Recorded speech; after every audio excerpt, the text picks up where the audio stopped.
Welcome to Leisure Gamer Network, a home for working professionals, students, parents, or anyone else with a passion for gaming but have time constraints on when you can play. We review games after an hour of gameplay to see if they grabbed our attention and are worth your time playing.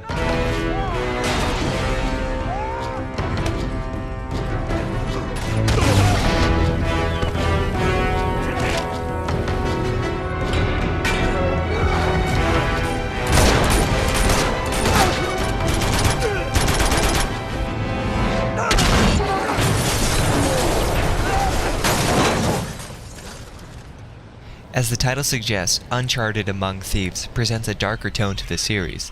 This is apparent from the start, as Drake looks a little more rugged and reserved from the first game. He doesn't seem his usual happy-go-lucky self, and it makes you wonder, what exactly happened since the events of the first game to make him look so down? After a very memorable opening, flashbacks begin, and you're introduced to new characters who are fellow treasure hunters. Approached about a job to track down the lost ships of Marco Polo, Drake elaborates on actual history, which is much more entertaining than the more fictional story of the first game. Marco Polo leaves China with 600 passengers and 14 ships, loaded down with treasure from Kublai Khan. And he lands in Persia a year and a half later, with only one ship left and only 18 passengers. From here on out, the story jumps back and forth between flashbacks as you try to piece together what's happened to Drake.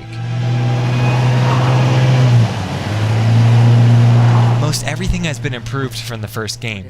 The graphics have the same vibrant look, but are richer in depth. Within the first hour, you'll travel from snow-capped mountains to Istanbul and Indonesian jungles. All the areas look great. The textures and character animations are more realistic, and the sound design is phenomenal. The music features familiar melodies mixed with Far East sounds of drums and horns, adding foreshadowing to the types of terrain you'll traverse soon enough. There we go. There we go. Gotta get to that ladder. The mixture of platforming and combat has returned, but things have been refined, making for a much more enjoyable experience. While in cover, Drake is more responsive, making it easier to stay hidden and move between cover. So far, there seems to be a greater emphasis on stealth, and you'll spend most of your first hour quietly dispatching enemies. Platforming has largely stayed the same, but Drake can now swing from certain objects, making the platforming sequences more three-dimensional and varied in their obstacles. The biggest addition to Uncharted 2 is the online multiplayer, where heroes and villains square off in 6 different types of multiplayer, including deathmatch, capture the flag, and elimination. Players retain all the abilities from the single player, so walls are scalable and cover is plentiful. The better you do, the faster you'll level up and acquire cash, which can be spent on new character skins and boosters, which enhance your combat abilities such as carrying more ammo or aiming down the sights quicker.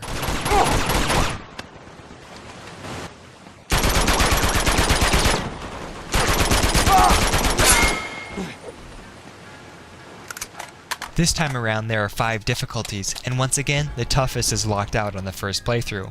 With the return of the autosave feature, the overall difficulty of the game remains relatively the same.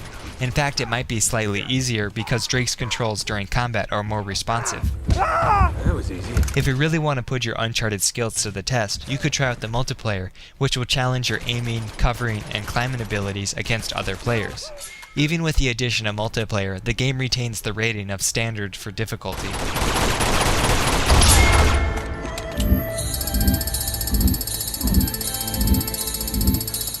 The addition of new characters and the explanation of Marco Polo's history quickly has you engaged, and it's easy to follow everything. There are now 100 hidden treasures to find, and rather than unlocking bonus content immediately, discovering them gives cash to spend towards unlocking content. Not only are there new behind-the-scenes videos, but also cheat codes such as unlimited ammo or zero gravity. Uncharted 2 moves up to the rating of evening for time commitment because of the addition of multiplayer. From waiting for matches to begin and tweaking your boosters, expect to set aside more time than the single player. Matches can last from 5 to 10 minutes, but you know you just can't play once. Not surprisingly, there is still a strong online following even though the game has been out a few years. The wait in between matches was short, but you'll find that some gameplay types fill up quicker than others.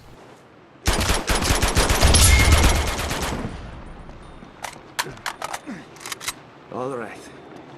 The game has taken on a more serious tone, and gone is the lighthearted stroll through the tropical jungles. What's left is a gritty fight for Drake's survival. So far, the events from the first game don't have significance on the sequel, and the only thing that you'd miss if you chose to skip the first title are the interactions and histories between certain characters. I'd recommend playing the first game if you have the time, but you'd be fine jumping into this sequel cold. The game is very linear and there's only one way to go. Some players might have issues with this and feel funneled or confined. Also, like the first game, the story could be considered shallow, but Drake, the story, and gameplay all seem much more mature this time around, absolutely making you want to continue and find out what happens to Drake next. It's time to tip the odds back in our favor.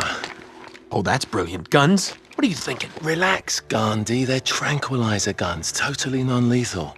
For your own thoughts on the game, post in the comment section below, and remember to subscribe to become part of the Leisure Gamer Network. Till next time, enjoy gaming. Okay, a little bit of advice. These things have lousy range, so we still have to get in close. You okay with that? Know how to shoot a gun, genius. All right.